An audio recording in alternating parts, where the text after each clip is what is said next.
Conan versus Obito को Naruto में fourth great Ninja war शुरू करने का महत्वपूर्ण हिस्सा माना जा सकता है। इन शिनोबी कोनन और ओबीटो के बीच लड़ाई समाप्त होने के बाद ओबीटो ने रिनेगन पर अपना हाथ जमा लिया था और युद्ध शुरू करने के लिए आवश्यक हर टुकड़ा अपनी जगह पर आ गया। काबूटो के साथ अलायंस की भी घोषणा ठीक उसी समय की गई थी जब ओबीटो ने रिनेगन पर अपना नियंत्रण स्थापित कर लिया था और कुछ घटनाओं के बाद फोर्थ ग्रेट निंजा वॉर शुरू हुआ। मादरा का रीइंकार्नेशन हुआ था और उसके माध्यम से कागुया को पुनर्जीवित किया गया था। लेकिन क्या होगा अगर कोनन उस दिन ओबीटो को हरा सके और नगाटो के रिनेगन को चोरी होने से बचा सके? क्या फोर्थ ग्रेट निंजा वॉर को रोका जा सकता था या इस मामले में नारुतो सीरीज भी समाप्त हो सकती थी? हिडन लीफ विलेज को बचाने के लिए नगाटो ने स्वर्गीय जीवन तकनीक के संसार यानी सामसारा हेवनली लाइफ टेक्निक का उपयोग करके खुद को बलिदान कर दिया। कोनन अपने बेस्ट फ्रेंड के साथ हिडन रेन विलेज में लौट आई। अनफॉर्चुनेटली चैप्टर 508 में ओबीटो ने नगाटो के रिनेगन को चुराने और कोनन का सामना करने के लिए हिडन रेन विलेज में भी प्रवेश किया। लड़ाई की शुरुआत कोनन कुनोची ने अपने पेपर निंजुत्सु टेक्निक का उपयोग करके ओबीटो को कई चालों से मारने से की जब तक कि वह घायल नहीं हो गया। फिर उसने 600 बिलियन पेपर बॉम्ब्स का अपना ट्रम्प कार्ड निकाली और उन पर ओबीटो पर फेंक दिया, जिसके बाद ब्लास्ट 10 मिनट तक जारी रहा। दुर्भाग्य से ओबीटो ने इजानागी का उपयोग किया और डेप्थ ऑफ एन अनएस्केपेबल एक्सप्लोजन से बच गया। फिर वह कोनोची के पीछे गया और उसके धड़ से फिर वह कोनन के पीछे गया और उसके धड़ में छेद कर दिया।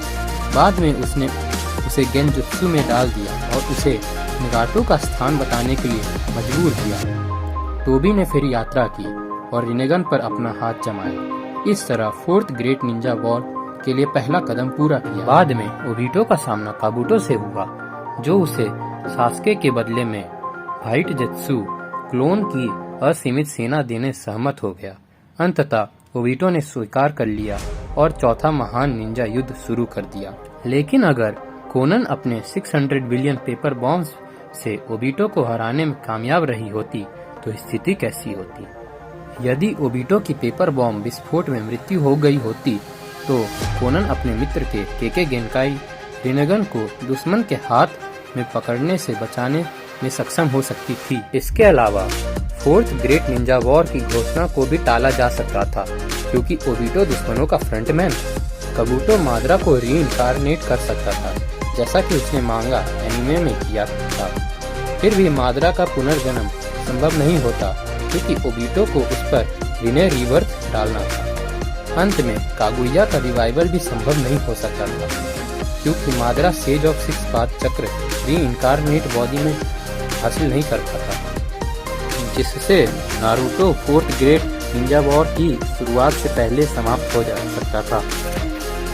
यदि पेपर बॉम्ब ब्लास्ट के दौरान ओबीटो की मृत्यु हो गई होती तो श्रृंखला सास्के उचिहा को अपना मेन विलन बना सकती थी। उस समय सास्के टाका, जिसे पहले हेबी के नाम से जाना जाता था, का लीडर था और लक्ष्य अपने भाई को उसके कबीले को मारने के लिए मजबूर करने वाले हिडन लीफ विलेज को नष्ट करना था। टोबी की मृत्यु के साथ काबूटो की इताची सहित अतीत के शिनोबी को रीइंकार्नेट करने की योजना में भी देरी हो सकती थी, जिससे सास्के को उत्तर की तलाश करने के बजाय हिडन लीफ विलेज पर हमला करना पड़ता। कहानी बिल्कुल अलग मोड़ ले सकती थी, लेकिन ये सिर्फ अटकलें हैं। फैंस कैनन नारुतो स्टोरी का आनंद ले सकते हैं और यह वीडियो को केवल मनोरंजन के स्रोत के रूप में ले सकते हैं।